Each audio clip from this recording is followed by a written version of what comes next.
Hello, I'm Chris Bottger and welcome back to another album review. Today I'm going to be reviewing the Beach Boys' 1971 album, Surf's Up. This album was an attempt to rebrand the Beach Boys as a more thoughtful band and try to get people to take them more seriously than they had been. The Beach Boys had, for the past half-decade, been putting out a mixture of silly songs and thoughtful ones, and this one is really no different at its core. This album does focus more heavily on social themes than usual, especially when compared to its predecessor Sunflower, but Surf's Up still has plenty of silly moments, nonsensical lyrics, and easy listening vibes. I will break this album down song by song before giving my final thoughts and ranking of the album as a whole later in the video. I'd like to encourage everyone to bear with me and watch the whole video. Without further ado, let's hop right into it. Don't Go Near the Water is a solid way to start off the album. This song contrasts the Beach Boys' laid-back, soulful image with a theme of pollution and environmental damage in the world's water. The song has what feels like a peaceful vibe at first, with a typical Beach Boys vocal harmony on the chorus and a laid-back lead vocal. But later on, the song also has a more forceful bridge as well as a more confident ending verse, where the single starts a resolve to try to help the environment and clean up the water. The song ends with a somber, hymn-like harmonization from the band. Don't Go Near the Water is a good start to Surf's Up, simultaneously retaining the chill vibes of Sunflower while also delivering a substantial lyric that works both well on its own and in a meta context. Long Promised Road is a ballad with rather strange lyrics. It follows the structure of the single, stating that it's hard to do a list of arbitrary and nonsensical things, but then flips this around to the chorus where he then states the things he is doing successfully.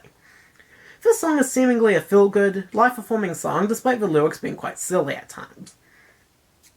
The verses are delivered in a sad way, whereas the chorus is louder and delivered with conviction. Cole Wilson's lead vocal is great throughout, and the song also boasts a horn section.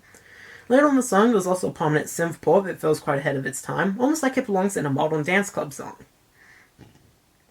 Long Promised Road sees the Beach Boys take a good chorus and lead vocal and stretches them for all their worth, successfully making the most of a confusing lyric by turning it into a great song. Take a Load Off Your Feet is literally a song about feet, and taking care of your feet, and other various related foot stuff. We've heard the Beach Boys do these strange ditties before, with this being a spiritual successor of sorts to the band's previous musings on such substantial topics such as vegetables or brushing your teeth. While I enjoy plenty of silly songs, this style of Beach Boys song has never really been my jam. Take a Load Off Your Feet is essentially a throwaway and clashes with a more serious identity the Beach Boys were seemingly trying to adopt on the rest of Surf's Up. Disney Girl's 1957 is a song where the singer reminisces about his youth in the context of feeling young again after falling in love with a girl. The song is really just one big ode to nostalgia and a simple life, with the romantic aspect of the song being merely a framing device. The song is pretty soft and delivered in a laid-back, ballad style. It's well delivered, albeit lethargic, but that kind of is the point of the song, isn't it? The benefits of taking it easy. Disney Girl's 1957 is the Bruce Johnston song on Surf's Up, and while I don't like it as much as Johnston's contributions to the previous album, it's still a pretty solid track. It's awfully sweet, but it isn't overproduced, which helps it avoid falling victim to its own excesses. Student Demonstration Time is the complete opposite of Disney Girls, and I think the placement of the album is deliberately meant to draw a contrast. In Disney Girls, the singer is living a simple life during a peaceful time in the past. Student Demonstration Time is a song about the dangers of a tense political climate at the start of the 1970s. This song, written by Mike Love, kind of gives a mixed message. The song seems to take the stance that students shouldn't protest because it's dangerous and they might get hurt. At the same time, the song also has an anti-police theme, since Mike Love seems quite upset about the then recent Kent State massacre. The song also denounces the Vietnam War as pointless and takes a stance against racial strife. So the lyrics of the song seem to be anti-establishment, but also against doing anything about literally anything. Mike Love seems to have had good intentions here, but the theme of his song really just seems contradictory. Musically, the song is adapted from an older song, Riot in Cell Block No. 9, which is about a prison riot. This muddies the song's meaning even further. Because of this, the song is also a lot harder and rougher than the Beach Boys usually are, which almost makes it sound like the violence is being glorified here, confusing the tone even further. I do like the style of Mike Love's lead vocal on Student Demonstration Time. He sounds like he's speaking through a megaphone. I also like the police sirens in the backing as well as the prominent kick drum. Despite Student Demonstration Time sounding like one of only a few Beach Boys songs to actually have any teeth to it, the lyrics, confused as they are, betray the fact that this is perhaps the meekest song the band has ever put out. I'll give points of good intentions and delivery, but at the same time the song's message feels contradictory. Now, before we go on to side 2 of the album, I want to remind you that if you like this style of album review, to please like this video by hitting the thumbs up button below, hit the subscribe button, and consider watching some of my other videos after this one, as all these things help me out a great deal. Feel Flows is another weird song that has a lot of strange and nonsensical lyrics to it. I don't know what Missiles of Soul are, and I'm not sure I want to. This is a song that makes heavy use of psychedelic studio effects, vocal distortions, otherworldly flute parts, and also some saxophone buried in the mix there somewhere. The song is pretty chill throughout, although the vocal parts are nothing to write home about. The best part of Feel Flows is the instrumental break, which has a good groove to it that works really well to convey a laid-back psychedelic feel. Looking at Tomorrow, a welfare song, is a song about a guy who has fallen on hard times but also feels like he doesn't need government welfare to help him along. That's it, that's the song. There was nothing else really to it. No conclusion, no message, it just is. Looking at Tomorrow, a welfare song, is the song that essentially leads nowhere. There isn't anything in the song that proves the guy wrong and shows he actually needs welfare. Nor does the song seem to be asserting that he is actually right in his refusal to take it either. The song is literally the first half of a political statement. It was just dumped out there before it could obtain any actual real meaning. A Day in the Life of a Tree is a Brian Wilson song that follows up on the environmental theme of the album opener. While earlier the Beach Boys talked about how pollution was affecting the water, here they talk about how it affects a tree. The song is told as a first-person narrative by the tree, and is delivered in a very mournful manner, with the only real backing being an organ and the rest of the band's harmony vocals. A Day in the Life of a Tree is admittedly a bit blunt, and the performance isn't the best or most memorable. Still, I appreciate what the band was trying to do here, and the song is a solid album track, despite not being very memorable on its own. Till I Die is a song that is very philosophical, very big and complex in meaning, but also very simple in terms of the lyric itself. It's too hard to try to sum up the song's meaning here, but it's similar to Brian Wilson's earlier walk-on songs such as I Know There's an Answer from Pet Sounds. Musically, Till I Die makes what is, even for the Beach Boys, very heavy use of vocal harmony. This track has one of the best uses of the band's trademark harmonies, and is realized fantastically, with the vocals adding a great breadth to the song's sound. A barren, spacious, echoing yet insular soundscape. Surf's Up, similarly, has a very dreamy feel to it. The vocals are really good throughout the song, and it always has the impression of saying something really meaningful and profound. Despite the title, the song doesn't really have anything to do with surfing, but does feature a metaphorical wave that is featured towards the end of the song. The rest of the lyrics don't really make sense, but the sound here is really good, especially the harmonies and the high notes. Am I missing something with Surf's Up? I certainly don't think so. A lot of Brian Wilson superfans would say that I have an uncivilized mind for saying this song's lyrics are nonsensical, but I beg to differ. The real strength of the piece lies in the performance and the meaning that it conveys. The lyrics are profound because the delivery is profound.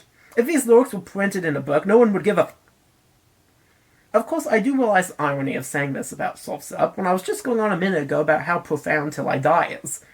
Maybe it's just because my tiny brain can't comprehend it better, but to me, the best songs are what you take out of them. Alright, that's it for the song-by-song breakdown. Now before we go on to my final thoughts on the album, let's look at my final scores for the songs. I give Don't Go Near the Water, 9 out of 10. Long Promised Road, 8 out of 10. Take a Load Off Your Feet, 5 out of 10. Disney Girls, 1957, 8 out of 10. Student Demonstration Time, 6 out of 10. Feel Flows, 7 out of 10. Looking at Tomorrow, a welfare song, 5 out of 10. There's just literally nothing to it. A Day in the Life of a Tree, 7 out of 10. Till I Die, 10 out of 10. Surf's Up, 8 out of 10. Surf's Up is a really uneven product, but with extremely high highs. The album starts off with 2 back-to-back bangers to kick things off, and ends with 2 songs that are some of the best the Beach Boys have to offer.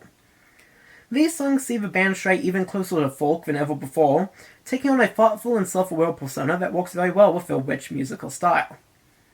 The album does have many downsides, though. While the band is quite successful in conveying their environmental message, their attempts to comment on more interpersonal societal problems leave a lot to be desired. Student Demonstration Time is paradoxical, and the closest looking at tomorrow comes to saying anything is in its cutesy subtitle. A part of me wants to give this album a high score on the strength of Till I Die Alone. You start to look at the strength of several of the other tracks here, and it begins to look like it deserves an even higher score. Still, Surf's Up's greatest sin is its inconsistency.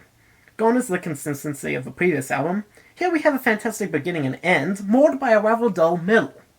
The Beach Boys have often struggled with balancing out their high highs with filler, and this album is a prime example of that. I think it is fair to say, even when this album's material gets a little walky, the delivery remains strong. What resulted in mixed messaging in some of the songs was at least a noble failure. Where this album is lackluster, it is never unbearable, and where it is good, it is amazing. So, in the end, I'm giving Surf's Up a solid 8 out of 10. And, as always, before we sign off here, I want to look at the album packaging. So, here you have the font. It's very dramatic, certainly. They were certainly trying to embrace this kind of darker, edgier, but also more thoughtful, more philosophical vibe here. So we've got whatever this is. I mean, I do quite like the color on this. The greenish, bluish kind of background. Almost looks like it's underwater in a way, but we have this kind of more ancient Roman or whatever looking kind of statue thing here, as well as a kind of middle plate up there with the band's name and the album name up there. Kind of weird. It doesn't really remind me of the Beach Boys. I'm going to be honest. If I saw this in the record store, I'd think this was like Yes or something, or certainly not the Beach Boys. Yeah. The back, very simple, but matches the front quite well. Similar color, kind of similar vibe. Looks kind of textured. So yeah, that's pretty neat. We also have a lyric sheet in here, oddly enough. It's got this kind of printed, kind of barren beach, maybe like a dried up beach. It's like a desert now, printed on either side. Kind of makes sense in a way. And on the inside, you've got lyrics as well as pictures of the band. So that's pretty nice. It's the first Beach Boys album to have something like that, really. And yeah, I mean, that's basically it. So yeah, there it is. Surf's Up. Pretty nice album cover, actually. It is a pretty nice package. It's just not very reminiscent of the Beach Boys. It's not very good for marketing, but it looks nice in a collection if you actually appreciate it for what it is. So yeah, if you watch the rest of this video through here to the end, thank you for watching. I really appreciate it. Please be sure to like and subscribe. I hope you have a great rest of your day, and I hope to see you in the next video. Good night.